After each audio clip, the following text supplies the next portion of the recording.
get married. Fat ass, we're not really married. Adam Sandler and Kevin James redefined the term the odd couple, and I now pronounce you Chuck and Larry. I'm Richard Roeper. Filling in for Roger this week is the host of HDNet's Higher Definition, and he's the film critic for the Village Voice chain of newspapers, Robert Wolanski. Robert, welcome back. Thank you. It is, as always, an honor, a privilege, and a pleasure. Oh, that might be the smartest thing you say on the show today. We'll have to see. We'll have to see. All right, let's get the thumbs out of the holsters and get to it. First up is I now pronounce you Chuck and Larry, and it stinks.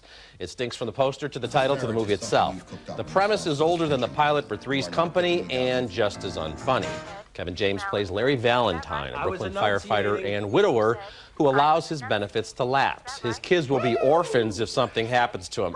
Yeah, that's what would happen. In order for us to have a movie, the solution is for him to declare a domestic partnership with his womanizing best friend Chuck, played by Adam Sandler. Because you're a legitimate gay couple, right?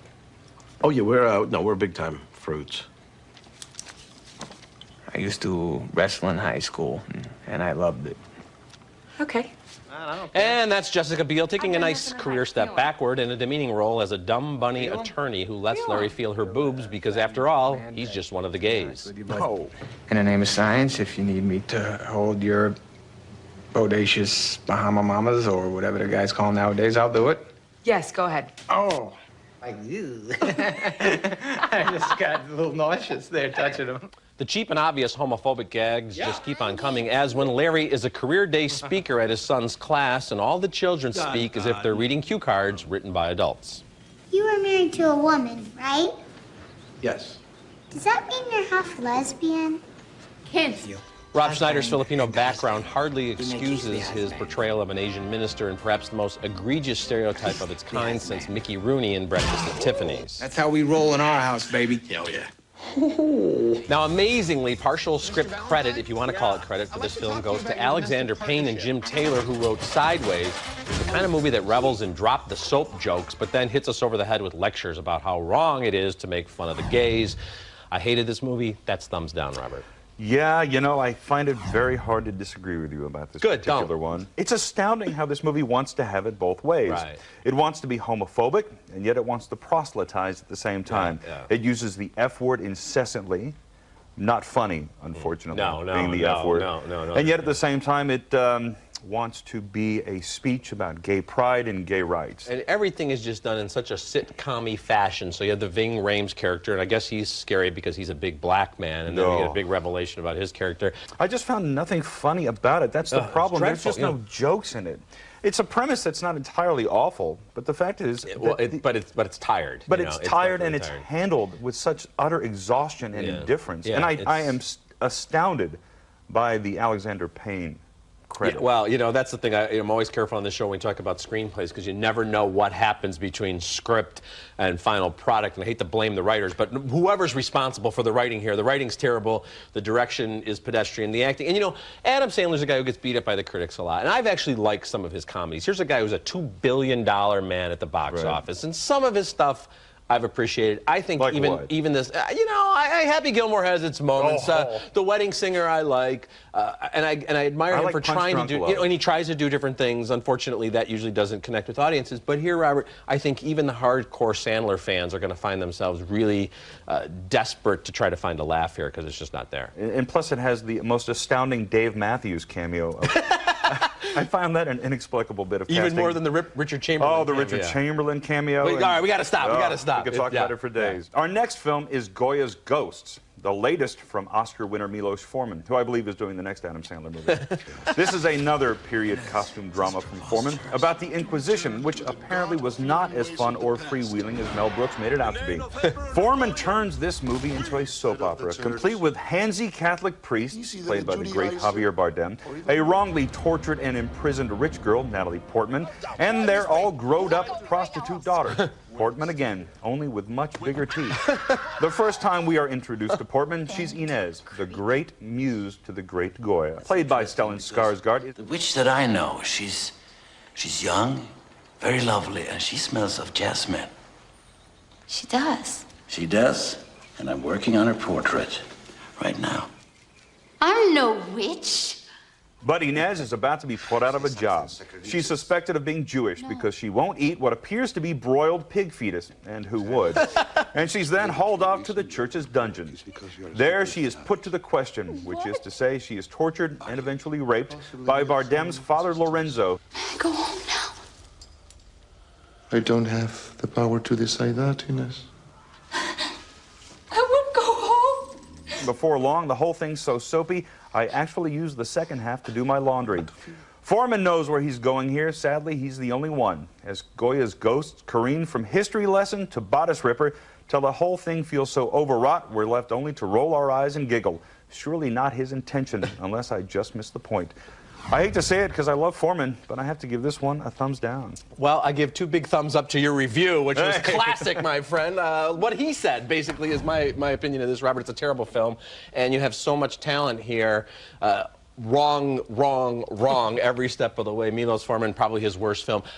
I used to think that Natalie Portman could do no wrong. She can do wrong because I think she gives a bad performance in both characters that she plays here. And Goya is reduced to this sort of bumbling fool on the sidelines. And you know, when I think King Carlos, I always think Randy Quaid. There's some good casting. I mean, it's He's such on a European strange film. vacation. And obviously, you know, there's material here, and a serious examination of the Spanish Inquisition could be a tough and you know, hard, you know, very difficult film to watch, but a great film. But we don't really get too much of that because then we're going over here with the soap opera. It's just a mess, really. It's a dreadful mess. I immediately turned off Goya's Ghosts and went to watch History of the World Part 1.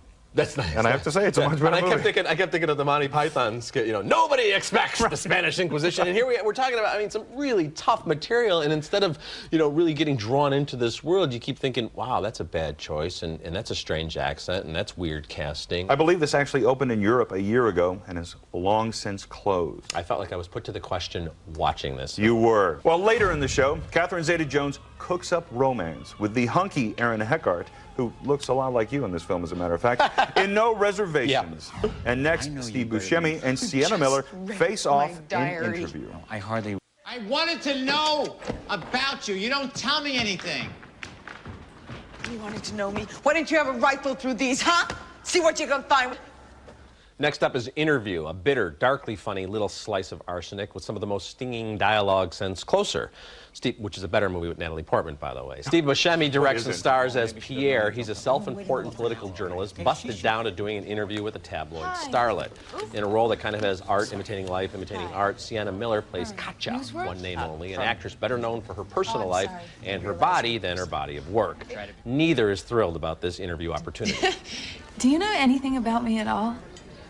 It's all right. No, I mean, they sent me a brief, but... You didn't read it? I mean, it's fine. You just don't seem to really... Well, no, I'd rather...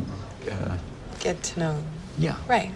Soon Pierre is in Katja's loft, and Interview becomes essentially a 2-character play with the journalist and the subject engaging in an extended and sometimes sadistic game of hunter and prey, though the roles often switch. Do you enjoy appearing in B-movies and horror films? I like my movies. You know, I may not be a great actress, but I will be one day. And yes, I enjoy entertaining millions upon millions of people. How large is your readership? Oh, you know, I have dozens of readers. Interview is based on a film by Dutch director Theo van Gogh, who was slain in 2004. Buscemi is incapable of giving an uninteresting performance, and Sienna Miller is a natural. An actress playing an actress might not seem like a stretch, but she hits a kaleidoscope of notes here in this wide-ranging performance. Thumbs up. You know, you're right about 3 things in that review. It is incredibly difficult to watch. Okay. It is exhausting, and Steve Buscemi does not give an uninteresting performance because we just saw him in Chuck and Larry, where he's incredibly fascinating and incredibly awful, much like Interview. Okay. These are not real people doing real things, saying real things to anybody. Although I have to say, from now on, I am going to get all of my interview subjects incredibly doped up and boozed up, and we're going to do all of our interviews in their apartments while making out and fighting. Well, you know, Robert, here's the thing. You know, you've done a lot of these interviews. I used to do them way back in the day, and it's a very artificial construct. We know that. I think the Sienna Miller character, I think that there are actresses and starlets who are just like that, who are that screwed up and that manipulative and that narcissistic. And that boring. And I don't think she's boring at all. I mean, she's, you know, she's fascinating in the way she manipulates him. And the Buscemi character is you know, a guy who's, you know, hugely troubled, and he's a mess, and he's a fraud in his own ways. And you know, it's hard to say which of these characters is more despicable. But I don't think they're ever boring as they go back and forth. I think they kind of deserve each other. But to say they're not real people, I'd say sadly, in both of their lines of work, there are people just like that. With a lot of dynamic, a lot of insight. Say what he says to her and do what he does to her within the first 2 minutes of sitting down to her at an interview. It's so contrived. It's so I think empty. a guy that on edge and that bitter and that screwed up might just do that. And instead, if they had tried to tie this up in some nice little thing where they kind of come to appreciate each other, then it would have been a sellout. And I like the way that it just is consistent and goes right to the end, being as dark as it is. It's just so overwrought and so empty at the same time. And to me, that's the most lethal of combinations. I don't think it's empty at all. All right, coming up next, John Travolta is all the woman Christopher Walken can handle in Hairspray, and Catherine Zeta-Jones and Aaron Eckhart heat up things in the kitchen in No Reservations. Very bad. Be sure to check out our new website for full-length video replays of each week's reviews 24 hours a day. Visit atthemoviestv.com, the online home of Ebert and Roeper. Think of the happiest thing you can. Expecto Patronum. Okay, looking at movies now in theaters, all getting a thumbs up from me. Harry Potter and the Order of the Phoenix. Don Cheadle is great in Talk to Me. And John Travolta and Christopher Walken as the strangest couple in, well, the history of mankind in Hairspray. You'll never be old hat. That's you're timeless to me. Hairspray opens this weekend. I think it's a lot of fun. You know, I learned two things from Hairspray. One, that racism is bad, and two, that John Travolta in a fat suit is worse. Oh, I thought he was great in this. Man, you are tough guy. Next up is an early review of No Reservations, which opens next week. Sadly, this is not the big screen adaptation of Anthony Bourdain's Travel Channel show. No, this remake of the sugary sweet German chocolate cake, Mostly Martha, is strictly by the recipe comfort food. Catherine Zeta-Jones is Kate, a top chef in New York City who lives in one of those glamorous Manhattan apartments seen only in architecture magazines and Hollywood movies. She spends all of her time in the kitchen or on the couch of her shrink, to whom she gripes about her lack of a boyfriend whilst serving the doc saffron sauce. Kate also has a bit of an anger management issue.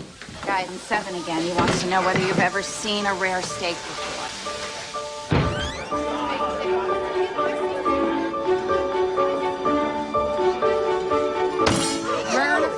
Out of your mind? Yeah, that's why I'm in therapy. Kate is threatened by a new chef in her kitchen named Nick. He is played by the shaggy and hunky Aaron Eckhart. It's okay to let people in sometimes. Maybe one of these days you'll figure that out. You don't understand. This place is my life. This is who I am. No, it's not who you are. It's only one little part. Soon, Kate and Nick fall for each other, much to the approval of Kate's 9-year-old niece, Zoe, played by Abigail Breslin, Oscar-nominated just last year for Little Miss Sunshine. Not in front of Zoe. Zoe, I am now going to kiss your aunt. This is so embarrassing. Nothing much happens in No Reservations. It's a surprisingly small movie, bereft of such bothersome things as tension and drama. But hey, as far as light summertime meals go, this one is satisfying enough. In short, Richard, I give this thumbs up. Same with me, Robert, and you're so right. I mean, from the start, you know almost every scene we're going to see right up until the last scene, but it's so well executed. I kept thinking if this was a movie with like Matthew McConaughey and Kate Hudson and Dakota Fanning in the roles, it could become some obvious, thuddingly horrible, smarmy romantic comedy. Instead, it has just the right touch. The script is nice. I think all the performances are strong, and it really does. It's just a really nice, enjoyable time at the movies. What I kind of like about it is the fact that in movies like this, you would see some big dramatic things, some horrible mistaken identity. She would think that he was trying to do something that he wasn't trying to do. There's a scene where he's offered her job, and you expect the big blow up. But it never comes. It's handled, because it's really kind of more real in a little in that way. I thought it was terrific. Okay, next up is Danny Boyle's Sunshine, a sometimes dazzling but ultimately disappointing futuristic mind game. You'll recognize elements of sci-fi films from 2001 to Solaris to Event Horizon, but ultimately it's like Armageddon minus all the hammy acting and the cheesy fun. It's the year 2057. The sun is rapidly losing power. A crew of 8 is aboard Icarus II, a spaceship carrying a really big bomb. The idea is they're going to explode the bomb in the sun, giving it kind of a Botox injection of new power. In the first of a series of huge miscalculations, the crew, including Cillian Murphy and Rose Byrne, decides to retrieve the payload from the failed Icarus I mission. The airlock has decoupled. We don't know why. The locking system on Icarus I is totally ripped open. I can hold our car position, but we are going to be able to dock again. There's another thing, guys. You've got a hull breach. I can see it. You're losing atmosphere. Michelle Yeoh is one of the standouts in the international cast. She keeps a greenhouse, and she's keenly aware of the oxygen supplies available on the ship. But in truth, we already have the oxygen reserves to make it there and a quarter way back. You're thinking about Icarus One. No, whatever it was that tripped them up. I don't think it was the lack of oxygen. This is one unstable, fragile group of astronauts. Of course, spending a lot of time in space like that will mess with your head. When the HAL-like computer on Icarus 2 detects a huge surprise on the ship, Sunshine begins to break apart like the ship itself. We come all this way and we endure all these spectacular but kind of headache-inducing visuals, and then we wind up with a glorified slasher movie. I like parts of it, but Robert, thumbs down. You know, parts of it are absolutely beautiful, but in the end, you left out only one movie in all the movies you mentioned, Mission to Mars. Mission to Mars, 2010. It's everything. It's more like 2010 than 2001 actually, in a lot of it ways. is. It is, yeah. It's beautiful, and I think Danny Boyle is an amazing director. Absolutely. I thought Millions, his most recent film, The Fairy Tale, was absolutely Love that wonderful. film. Trainspotting, of course, and on and on. This is, I think, the most disappointing Danny Boyle film for me. It's everything we've ever seen before. And it stars your least favorite guy, the Human Torch, who they should have just sent right into the body. Maybe that's what they should have done in the first place. I mean, that's the problem with this. Of course, we have to take big leaps of faith in a sci-fi futuristic thriller like this, but then it takes us in a totally different direction that's just stupid, and you don't expect stupidity when you have such creativity in the opening segment. It was so disappointing. I walked out of that movie. 5 minutes after I walked out of it, I thought, this is a big thumbs up for me, because I really thought it was so beautiful. But like 10 minutes later, I was like, no, this is a big thumbs down, because it is such an obvious hodgepodge of everything I've ever seen before. Yeah, kind of a train wreck or a spaceship wreck, I guess. Okay, coming up next, I'm still not convinced I've seen a better movie this year. Jake Gyllenhaal stars in the Thumbs Up video segment. But first, here's a look at what's coming up on next week's show. This week's Thumbs Up videos are brought to you by Raisinets. Make a deliciously smart choice with Raisinets. I wake up and he's dead. I wake up and he's alive. Looking at movies new on DVD, Premonition got a big thumbs down. I did give thumbs up to the number 23 and the host. I know, I'm one of the few people that did, but I found it interesting. But my video picks are better movies. Sienna Miller gives another interesting performance in Factory Girl about the original Edie Sedgwick, who was sort of like Paris Hilton before Paris Hilton was Paris Hilton. And Robert, a movie I loved, Zodiac, David Fincher's remarkable film about a serial killer who terrorized Northern California in the late 60s and early 70s. The handwriting is the closest that we have ever come to a match. Rick didn't draw any posters. No, he drew this one. Mr. Graysmith, I do the posters myself. This is a great film that was overlooked by audiences when it played in theaters. It's out on DVD. Check it out. Great movie. My video pick is also kind of about journalism, actually very much about journalism. It's Ace in the Hole. This long-lost Billy Wilder film, getting its first DVD release, courtesy Criterion Collection, was made smack dab in between two of my favorite films of all time, Sunset Boulevard and Stalag 17. It stars Kirk Douglas as a cocky big city reporter stuck in small-town Albuquerque, where he begs for the newspaper gig that will resurrect his moribund career. Between self-aggrandizing soliloquies, he finds the perfect story, a treasure hunter trapped in a collapsed cave. Put it down and teletype. Tell your papers Chuck Tatum is available.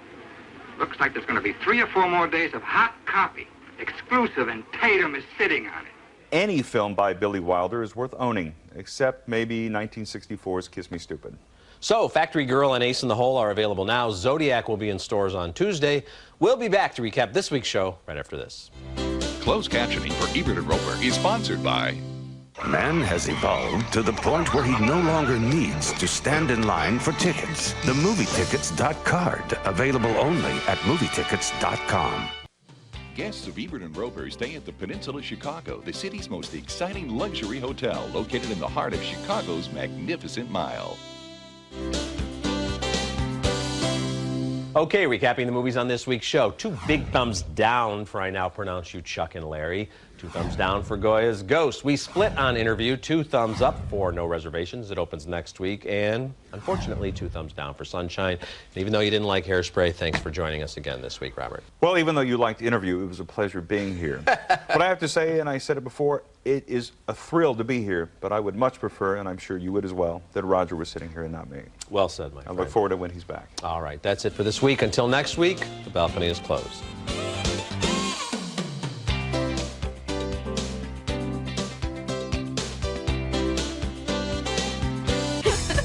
those are so cute. I know, I love my Skechers. What would I do without my Skechers, right? I know, I love them. Skechers. Fun colors, fun fashion.